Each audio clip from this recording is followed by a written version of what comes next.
Welcome to GK waves. Namami Devi नर्मदे नर्मदे हर। और नवरात्रि के पावन पर्व की, आध्यात्म और शक्ति की आराधना के पर्व की आपको बहुत बहुत शुभकामनाएं। तो फ्रेंड्स, हम आगामी क्लास में नर्मदा जी का समग्र अध्ययन शुरू कर रहे हैं। उस समग्र अध्ययन को करने में दो बाधाएं रहती हैं कि नर्मदा जी बहुत सारे जिलों से होकर प्रवाहित होती हैं और उनकी बहुत सारी सहायक नदियां हैं। तो पूरा ध्यान हमारा जिलों में कौन कौन से जिले हैं और सहायक नदियों में लगा रहता है, जिससे हम अन्य चीज़ों पर फोकस नहीं कर पाते। तो हम आज नर्मदा जी के प्रवाह में आने वाले जिलों की इतनी आसान ट्रिक आपको दे रहे हैं फ्रेंड्स, इतनी आसान ट्रिक आपको दे रहे हैं कि आप उसको एक बार देखने से ही आपको वो याद आ जाएगी। तो नर्मदा जी के प्रवाह में आने वाले जिले, आप ये मानिए आपको एक ऐड करना है। किस चीज़ का ऐड करना है? मंजन का ऐड करना है। और मंजन का कैसा ऐड करना है? जो हर शहर में देखा जाए और खलबली मचा दे। तो ऐड मंजन हर शहर देखम खदबली, यही हमारी ट्रिक है। ठीक, हमको एक ऐड करना है, मंजन का ऐड करना है, हर शहर में देखा जाए और खलबली मचा दे। तो ये हमारी ट्रिक है फ्रेंड्स, नर्मदा जी के प्रवाह में आने वाले जिलों की। सबसे पहले नर्मदा जी कितने जिलों में प्रवाहित होती हैं? तो नर्मदा जी वैसे तो 16 जिलों को स्पर्श करती हुई बहती हैं, लेकिन इसका आंसर आपको मानना है 15, क्योंकि ये एग्जाम में पूछा जा चुका है। 15 जिलों से होकर नर्मदा जी प्रवाहित होती हैं। अब आते हैं उनकी ट्रिक पर। ऐड मंजन हर सिहर देखम खदबली। ठीक, एक ऐड बनाना है, मंजन का ऐड बनाना है, हर शहर में देखा जाए और खलबली मचा दे। खलबली की जगह हमने यहां पर खदबली लिखा है, खदबली।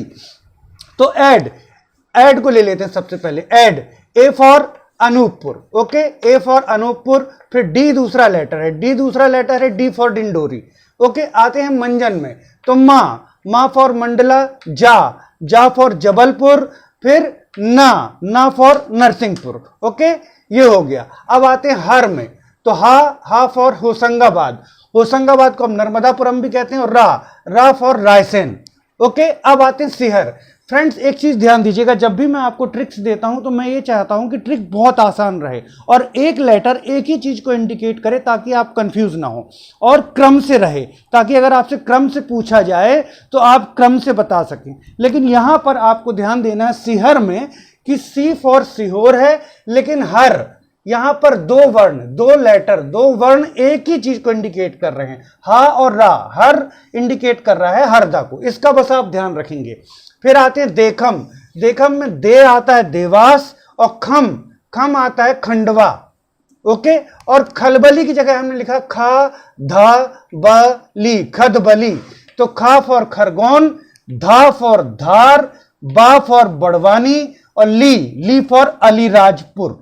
तो ये हो गया फ्रेंड्स आपकी बहुत ही आसान ट्रिक, ऐड मंजन हर सिहर देखम खदबली। एक ऐड बनाना है जो हर शहर में देखा जाए और खदबली मचा दे। ऐड मंजन हर सिहर देखम खदबली, यह है नर्मदा जी के प्रवाह में आने वाले जिलों की बहुत ही आसान ट्रिक।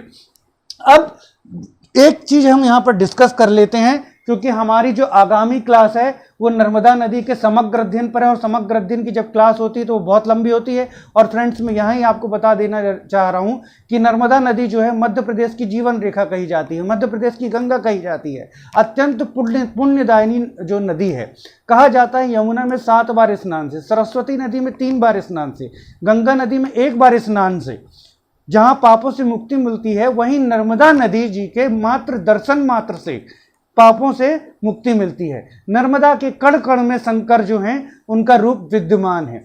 तो नर्मदा जी वैसे ही बहुत महत्वपूर्ण है, तो उनकी क्लास थोड़ी सी लंबी होगी, और हमको चूंकि हर एग्जाम में आए एमसीक्यूज भी करने रहेंगे, तो हो सकता है वो क्लास 1 घंटे या 1 घंटे से कुछ ऊपर की हो जाए, लेकिन बहुत ही इंपॉर्टेंट रहेगी। हमारे कैमरामैन जी जो हैं वो हंस रहे हैं, क्योंकि उनके बेचारे हाथ थक जाते हैं इतनी देर तक मोबाइल को पकड़ के रखने से। लेकिन नर्मदा जी में हमको काफ़ी कुछ पढ़ना रहेगा, तो वो क्लास आपके लिए कल आएगी। एक जो बहुत बड़ा जो किताबों में गलत चीज़ दी हुई है वो मैं आपको क्लियर कर देता हूँ कि नर्मदा नदी की सबसे बड़ी सहायक कौन सी है। ओके फ्रेंड्स, आपको हर जगह मिलेगा तवा। नर्मदा नदी की सबसे लंबी सहायक क्या मिलेगा? नर्मदा नदी जी की सबसे लंबी सहायक नदी कौन सी है? तो आपको आंसर क्या मिलता है? तवा।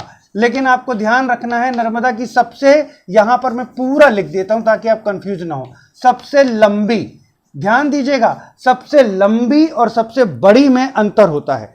जैसे विश्व की सबसे लंबी नदी नील नदी है, लेकिन सबसे बड़ी नदी अमेजन है, वैसे ही सबसे लंबी सहायक नदी हर बुक में क्या दिया हुआ है? तवा, लेकिन तवा राइट आंसर नहीं है, ये रॉन्ग आंसर है। सबसे लंबी सहायक नदी कौन सी है? हिरण। कौन सी सहायक नदी है? हिरण। ओके, हिरण कहां से निकलती है? जबलपुर के कुंडम से। कहां पर मिलती है? नर्मदा जी में। तो नरसिंहपुर के पास नर्मदा जी में समाहित होती है हिरण। इसकी लंबाई है 188 किलोमीटर। ओके फ्रेंड्स, जबकि तवा नदी की लंबाई जो है वो कहां से कितनी है? 172 किलोमीटर। सेकेंड चीज जो तवा नदी के बारे में बुक्स में गलती हुई है, तवा का उद्गम। अब इसको हम जब मां नर्मदा की समग्र अध्ययन की क्लास करेंगे, वहां पर जितनी भी गलत चीजें हैं मैं उसको क्लियर करने की कोशिश करूंगा। अभी हम अपने टॉपिक पर चलते हैं। इसका उद्गम भी किताबों में गलत दिया हुआ है। ओके फ्रेंड्स, नेक्स्ट चीज हमारी जो आती है, तो सबसे लंबी नदी कौन सी? आप समझ गए, हिरण। लेकिन सबसे बड़ी पूछा जाए, वैसे तो एग्जाम में इतना ज्यादा ध्यान नहीं रखा जाता। एग्जाम के पेपर में कैसे क्वेश्चंस आते हैं आप जानते हैं, वहां ही गलत क्वेश्चन आ जाते हैं। लेकिन हमको इसका मतलब ये नहीं कि गलत पढ़ना है, हमको सही पढ़ना है। सबसे बड़ी सहायक नदी, तो सबसे बड़ी सहायक नदी है तवा। ओके फ्रेंड्स, अब क्लियर हो गया। सबसे लंबी सहायक नदी है हिरण, लेकिन सबसे बड़ी सहायक नदी है तवा।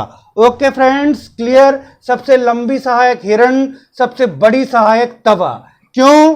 क्योंकि हिरण का अपवाह क्षेत्र है 6333 किलोमीटर, जबकि हिरण का अपवाह क्षेत्र है 4792 वर्ग किलोमीटर। ठीक है, 4792 वर्ग किलोमीटर। जबकि आपका तवा का जो अपवाह क्षेत्र है वो है 6333 किलोमीटर स्क्वायर। ओके, तो तवा का 6333 किलोमीटर है, जबकि हिरण का 4792 वर्ग किलोमीटर है। तो सबसे बड़ी सहायक नदी हो गई तवा। अब आपको क्लियर है कि नर्मदा जी की सबसे लंबी सहायक, लंबी पूछा जाए तो आपको लगाना है हिरण, और सबसे बड़ी सहायक पूछा जाए तो आपको लगाना है तवा। ये आपको कहीं भी क्लियर नहीं किया गया होगा। इसी तरीके से तवा का उद्गम भी बहुत गलत दिया हुआ है। तो नेक्स्ट क्लास हमारी नर्मदा जी की समग्र अध्ययन पर आधारित क्लास होगी, जहां हम पूरा समग्र अध्ययन करने के बाद उससे रिलेटेड इंपॉर्टेंट जो फैक्ट्स हैं वो लेंगे। जितने भी डाउट्स हैं वो मैं आपके क्लियर कर दूंगा। उसके बाद सारे एग्जाम, चाहे एमपीपीएससी हो, चाहे पीईबी के एग्जाम हो, चाहे पटवारी हो, चाहे पुलिस एग्जाम हो, चाहे एएनएम एग्जाम हो, जितने भी एग्जाम एमसीक्यूज हैं वो हम उसको लगाएंगे। तो थोड़ा सा लंबी क्लास रहेगी, लेकिन बहुत इंपॉर्टेंट क्लास रहेगी। Okay friends, thanks for watching.